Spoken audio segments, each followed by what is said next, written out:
강원국의 지금 이 사람.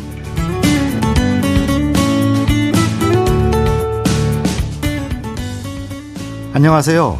강원국입니다. 김진명 작가 하면 무엇이 떠오르나요? 저는 무궁화 꽃이 피었습니다라는 소설이 떠오릅니다. 역사적 사건을 바탕으로 정치, 경제, 문화, 안보 문제 등을 소설로 풀어내는 참으로 유명한 작가인데요. 그의 첫 소설 무궁화 꽃이 피었습니다가 출간된 지 올해로 30년을 맞았습니다. 1993년 출간 당시 7개월 만에 180만 부, 1년 만에 300만 부가 팔렸고 지금도 스테디셀러를 기록 중인데요. 데뷔 30년을 맞은 김진명 작가, 지금 만나보겠습니다.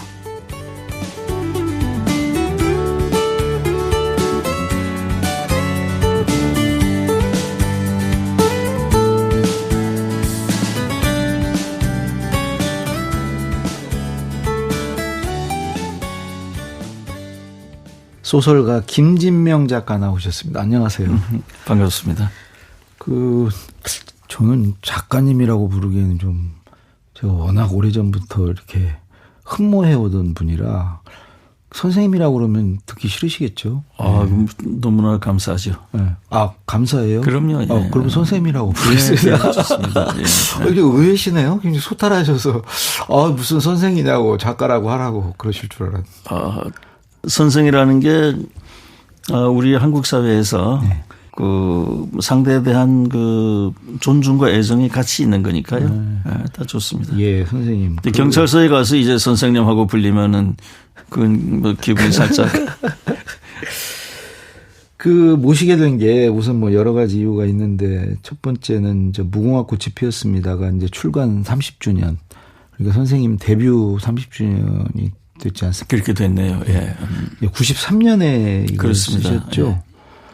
93년. 그때 연세가 몇 살이었나요? 그때 제가 36 그 무렵이네요. 36. 그리고 이제 첫 작품이고요. 첫 작품이에요. 근데 이게 기록을 많이 세웠지 않습니까?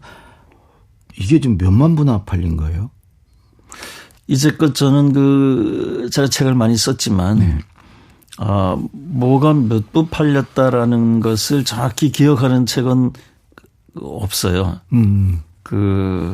기본적으로 쓰고 나면은 이제, 카운팅을 별로 잘 안 하는 것 같아요, 제가. 그래도 인쇄 받고 그러시려면은 옛날에는. 그러니까 인쇄 보고를 저는 안 받아요. 그것도 안 받아요? 네, 출판사를 믿고 그냥, 이 도서라는 게 이제 기본적으로 고도의 정신세계와 내면의 세계를 다루는 건데, 그것이 숫자를 카운팅한다 하고는 좀 별로 안 맞는다라는 게 저희 생각이고 해서 믿을 만한 출판사에 넘기고, 그 다음에 이제 1년에 한두 번 정도 출판사 사장하고 이제 저녁 먹거나 할 때에 그때도 묻지는 않네요. 하여튼 그런 잘 몰라요. 그래서. 그러니까 이제 우리 세대는 이 책을 모르는 사람이 하나도 없는데, 근데 이제 젊은 세대는 요즘에도 이 책이 꾸준히 팔리긴 할 텐데, 그래도 오늘 이 청취자 중에는 이제 젊은 세대는 잘 모를 수도 있을 것 같아요. 예. 그래서 간략하게 이 무궁화 꽃이 피었습니다가 어떤 내용의 소설인지 3권짜리로 이렇게 나왔지 않습니까? 그랬죠. 예. 간략하게 좀 얘기 좀 해줄 수 있나요? 예, 무궁화 꽃이 피었으면 기본적으로 이제 소재로는 한반도의 핵무장입니다. 한반도 핵무장이 이미 이제 북한이 1990년대 초반부터 상당히 북한 핵무기가 이제 전 세계에 알려지고 또 우리 한국 사회에 위협이 되었었거든요. 그러면은 이제 남한에는 과연 어떤 핵 개발을 하려고 하는 시도가 없었느냐 하는 문제가 또 대두되고 있었고요. 그래서 이것은 이제 북한 핵 문제를 다루되 남한 핵 개발의 비하인드 스토리를 쫓아가는 그런 거였습니다. 그 당시 그래서 박정희 대통령. 그렇죠. 예. 박정희 대통령이 이제 1970년대에 실제로 핵 개발을 했었거든요. 왜냐하면 70년대에는 주한미군을 철수하겠다는 움직임이 굉장히 강했고. 그렇죠. 그 당시 그 소련, 중공, 북괴, 그때는 북괴라고 불렀거든요. 그렇게 그 한국이 대치하고 있는 상황에서 주한미군을 철수해버리면 한국은 그냥 바로 적화가 되어버릴 가능성이 굉장히 높았죠. 그런데 이제 우리나라의 핵 개발은 그 미국에 의해서 굉장히 그 강하게 감시되고 저지되고 하는 상황이었기 때문에 실제 뜻을 이루지는 못했습니다. 그러나 그 상당한 정도로 핵 개발을 했고 그것이 이제 박정희 대통령을 이어서 전두환이 대통령이 되면서 그 핵 개발 성과를 다 없애버렸거든요. 그랬던 이제 그 비사를 그린 거죠. 그런 거를 이제 이야기를 끌어가는 소재로 삼으면서 사실 내가 하고자 했던 이야기는 그때는 지금하고는 비교도 안 되게 남북이 서로 뭐 불구대천지 원수로 눈만 뜨면은 그때 다 때려잡자 뭐 김일성, 그렇죠. 북괴 뭐 그러던 때거든요. 남한은 미국, 일본의 뭐 대리인처럼 또 북한은 소련과 중국의 대리인처럼 나서서 그렇게 이제 이 치킨 게임을 하는 것이 과연 그 길밖에 없는 거냐 또 다른 길은 없느냐 하는 걸 이제 역시 같이 모색해보자. 결국은 소설 마지막에 남북이 합작으로 이제 핵을 개발하고 뭐 그런 것까지 가죠. 네. 그렇습니다. 왜냐하면은 아직도 현재 진행형이지만 우리가 중국이나 일본으로부터 완전히 안보면에서나 아주 편안하고 자유로운 건 아니거든요. 그래서 언젠가는 남과 북이 같이 걸어나가야 될 그런 숙명이기도 하고 그래서 그런 그 조건들을 많이 따져본 소설이죠. 예, 저도 뭐 그때 아주 흥미진진하게 읽었는데 그게 이제 첫 소설이고 그러다 보니까 그게 그렇게 많이 팔리리라고 예상을 못 하셨을 것 같은데 어떠셨나요? 보통 그런 질문을 많이 받는데요. 저는 상당히 많이 팔릴 것이다라고 제가 어렸으면 낙관적이고 미래에 대해서 희망적 관측을 좋아하는 사람이긴 해요. 근데 어찌됐든 상당히 많이 팔릴 것이다라는 생각을 하긴 했었습니다. 어떤 근거로 그런 생각을 하셨어요? 왜냐하면은 그 당시 우리 한국 사회가 굉장히 좀 굳어 있는 사회거든요. 지금처럼 뭐든지 뭐 이런 그 SNS라든지 인터넷을 통해서 마음대로 내쏠 수 있는 때도 아니고 실제 하고 싶은 이야기를 못하고 사는 사람이 굉장히 많을 때였어요. 그래서 이제 그 마음속에 있는 왜 우리가 세계 4대 강국의 대리인이 돼가지고 남북이 죽도록 치고받고 싸워야만 하느냐 이런 데 대한 문제제기도 있는 거거든요.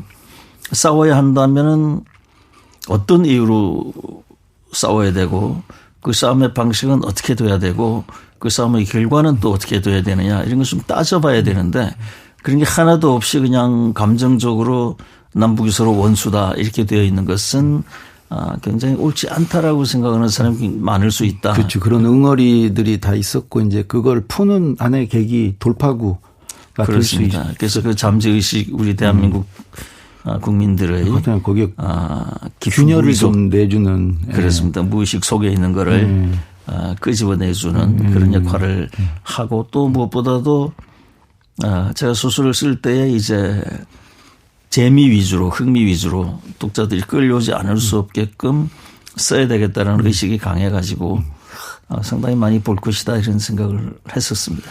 그러면 이게 보니까 뭐 자료조사도 많이 해야 되고 그냥 뭐 상상으로만 이렇게 나올 수 있는 내용은 아닌데 그 전에 뭐 준비를 쭉 해오셨나 보죠? 그렇죠. 원래는 제가 이걸 소설을 쓰려고 쓴 게 아니고 제가 그 당시 이제 이 사업을 했었는데요. 외국을 자주 다녔었거든요. 그런데 이제 외국에 나가서 보니까 사람들이 사는 게 우리 한국하고 너무 달라요. 그야말로 자유롭게 사는 거죠. 모든 게 다 오픈되어 있고 생각한 걸 마음대로 내뱉을 수도 있고 그 당시 우리 한국 사회는 뭐 그야말로 우물안 개구리식으로 좁은 데다가 또 외국 여행도 자유롭지도 않았잖아요. 그렇습니다. 지금은 아무나 가지만 그때는 여권 하나 내는 게 너무너무 힘들 때였었거든요. 그러니까 우리 한국 사회가 전체적으로 굉장히 굳어 있고 그럼 사회가 굳어 있으면 생각도 따라서 굳어지는 거죠. 그래서 이게 올바로 사는 방법이 아니다. 특히나 그 오랜 세월을 동포로 살아왔는데 이렇게 남북으로 물론 이제 체제가 다르고 하니까 당연히 대립을 하고 그럼에도 불구하고 그렇게 그냥 둘 중 하나가 죽는 것밖에는 길이 없다. 이것은 또 올바르지가 않은 거죠. 그래서 여러 가지를 동시에 부드럽게 관찰을 해야 되는데 그게 이제 너무 안 돼 있어서 외국 여행을 갔다가 출장을 갔다가 한국으로 올 때면 비행기 안에서부터 가슴이 아주 무겁고 갑갑해지는 거예요. 그래서 이건 내가 돈을 버는 것보다는 뭔가 우리 사회의 지정학적 운명이라든지 미래를 어떻게 개척해 나가야 되느냐 이런 데도 관심이 많구나 걸 느끼고 사업에 쏟을 그 열정을 뭔가 우리 한국 사회에 이제 여러 가지 숙제들에 좀 많이 쏟곤 했었거든요. 그런 기간들이 이제 나중에 순집필 기간은 아마 1년 안쪽이겠지만 그런 생각을 해온 거는 제법 한 2, 3년 되지 않나 싶습니다. 그래도 이게 글을 막상 쓰시려면 뭔가 이렇게 그래도 글재주가 어느 정도 있어야 글을 평소에 많이 써봤어야 그게 가능하지 않습니까? 근데 그런 과정을 전혀 거치지 않고 이렇게 단박에 이런 장편을 쓰실 수가 있어요. 습작 기간 같은 게 없었다는 건데. 그렇죠. 제가 그 대학은 이제 그 법학과를 들어갔고 나와가지고는 룸펜 생활을 좀 했고 그리고 이제 사업에 뛰어들었고 했기 때문에 글을 쓸 그런 뭐 생각이나 시간은 없기는 했었죠. 근데 기본적으로 이제 우리의 통념이 좀 잘못되지 않았나 하는 생각을 해보는 것은 이게 이제 글이 과연 어디서 나오느냐. 그 글재주 손에서 나오는 거냐. 그건 아닌 것 같아요. 왜냐하면은 수없이 많은 사람들이 이제 각종 수단을 통해서 이제 작가가 되고 특히 그 신춘문예 이런 걸로 데뷔하는 사람들이 많지 않습니까? 신춘문예 작가들을 보면은 이제 등장은 화려하였으나 끝없이 계속 글을 써나가는 작가는 그렇게 많지는 않거든요. 그러면 이분들이 다 이제 글재주는 되게 좋기 때문에 당선이 될 텐데 그 뒤로 안 나온다는 것은 글재주와 함께 갈 수 있는 그 내면 또 하고 싶은 말이 쌓여 있어야 되고 그렇습니다. 가슴 속에 세상을 향해서 토해내고 싶은 게 잔뜩 쌓여 있어야 그게 글이 되거든요. 그래서 저의 경우를 보면은 저는 글 써본 적은 없으나 이 세상에 대해서 할 말은 많았던 그런 사람이었거든요. 그게 이제 마구 터져 나오는 거죠. 거의 방언 터지듯이 그냥 터져 나왔나 봐요.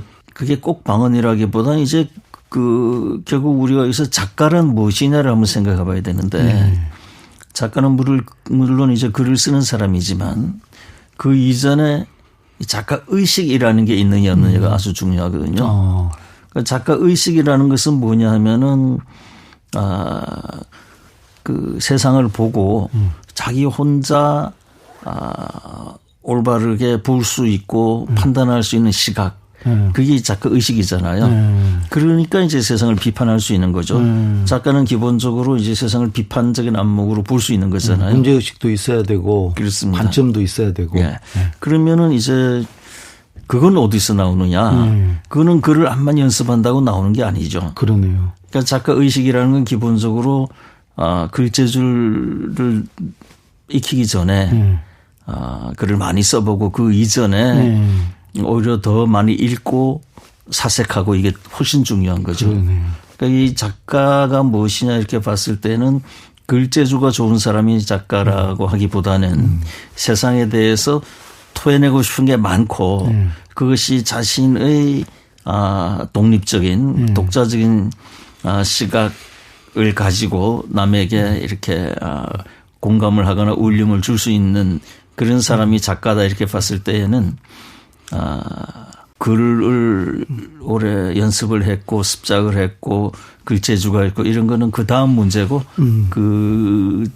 저는 역시 자기 의식을 갖는 것, 세상에 대해서 토해내고 싶은 게 많아지도록 자기 내면을 닦는 게 더 중요하다 이런 생각입니다. 그런데 이제 방금 말씀하신 한편으로는 어떤 문학성이라는 거, 그러니까 막 문장이 유려하고 민문이고 뭐 이제 그런 측면을 또 높이 사는 분들도 있잖아요. 우리 예. 그 평단이나 어떤 문단은 또 이제 그런 걸로 상도 주고 뭐 그런 측면도 좀 있지 않습니까? 예.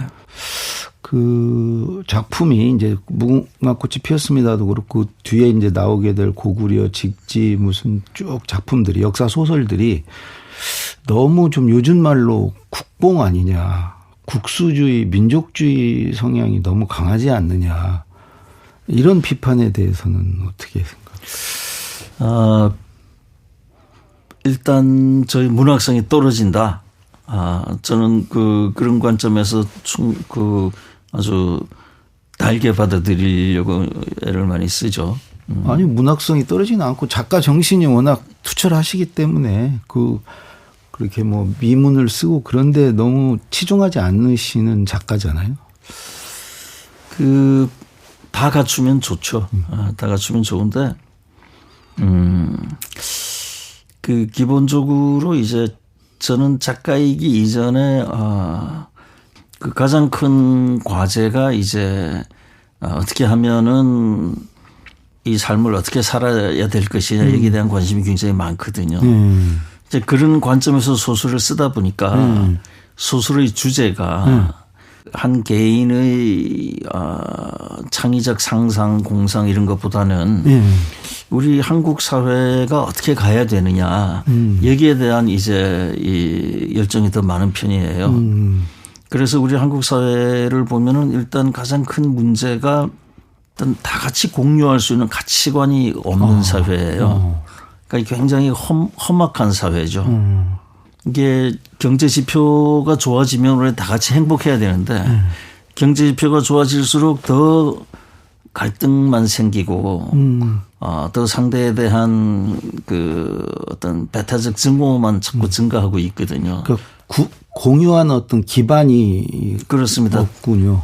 우리 한국 사회는 이게 워낙 빨리 그 자본주의화되고 공업화되다 보니까 워낙 초경쟁 시대를 살아와요. 예, 인간과 인간끼리 나눌 수 있는 그런 따뜻한 관계 또 그 상대에 대한 배려 메말라 있고 서로 이렇게 연결해 주는 구심점 같은 그게 게 없습니다. 그래서 그런 주제를 이제 다루고 싶으셨던 건데 그래서 이제 어떻게 하면은 우리 한국 사회가 좀 이렇게 다 같이 공감하고 가치를 공유하는 사회로 나가느냐 하다 보니까 우리 한국 사회의 집단적인 문제들을 소설의 주제로 쓰는 거죠. 그래서 이제 아까 그 무궁화꽃이 피었으면 핵 문제도 그렇고요. 그다음에 주로 역사의 단절, 문화의 단절 그런 걸 하나씩 짚어가야 되겠다 해서 이제 저희 주제들이 그런 거죠. 그러니까 이제 선생님께서 우리 역사에 우리 민족 문화 속에 이제 이런 것들이 있다. 이걸 중심으로 이제 우리가 이제 보자. 그래서 자꾸 그걸 다루다 보니까 이제 이게 국수주의, 민족주의 뭐 심지어 국뽕 이런 소리를 듣게 된 거군요. 예. 근데 그 국수주의나 민족주의가 나쁜 것은 나라의 힘이 강해가지고 주변 이웃을 마구 그렇죠. 억압하고 강압하고 할 때 그게 나쁜 거거든요. 우리나라는 이게 옆이 이제 그 세계 최고 인구 대국 그렇죠. 중국이죠. 게다가 공산주의 집단 전체주의 국가죠. 그 옆이 또 러시아 아닙니까? 그 옆이 또 일본이잖아요. 일본이 우리나라를 한 700여 회 침략을 했는데 우리는 한 번도 되침략을 한 적이 없거든요. 그렇죠. 그러니까 굉장히 약하게만 살아온 거예요. 우리는 약간 뭐 민족주의 성향을 보여도 되는 거네. 침략적 민족주의가 아니니까. 보여도 되는 게 아니라 그게 굉장히 강해져야죠. 그래야 돼요. 그게 없기 때문에 이게 큰 문제인 거죠. 그리고 이제 또 하나 선생님께서 기분 나쁘실지 모르겠는데 이제 대중작가라고들 얘기하잖아요. 대중작가. 여기에는 왠지 좀 뭔가 시샘과 질투가 지금 포함이 되어 있는 것 같기도 한데 그거에 대해서는 어떻게 생각하세요? 저는 그 어느 언론하고 인터뷰할 때에 대중작가 그 참 그 좋은 호칭이다. 앞으로 그렇게 불러달라고 한 적이 있는데요. 항상 대중하고 호흡하는 것은 모든 인류의 스승들이 했던 거예요. 그 신분이 높은 사람들끼리 나누는 것을 그걸 우리가 이제 뭐 문화라 그럴 수는 있으나 그러나 그것이 그 뭐 약자와의 동행이라든지 어쨌거나 간에 인류가 가야 될 가치하고는 좀 거리가 있는 거거든요. 이게 그 대중작가라는 건 대중의 돈을 내고 사서 본다는 뜻이잖아요. 그럼 대중이란 얼마나 그 책 사는데 돈 쓰기를 힘들어하는 분들입니까? 그런 사람들이 돈을 내서 책을 산다라는 것은 대중과 같이 호흡한다라는 거거든요. 세상에 대중하고 같이 호흡해가지고 나쁘다라는 것은 없어요. 저는 그 대중 작가라는 데에 대해서 그 오히려 기분이 좋다 이렇게 생각하는 편입니다.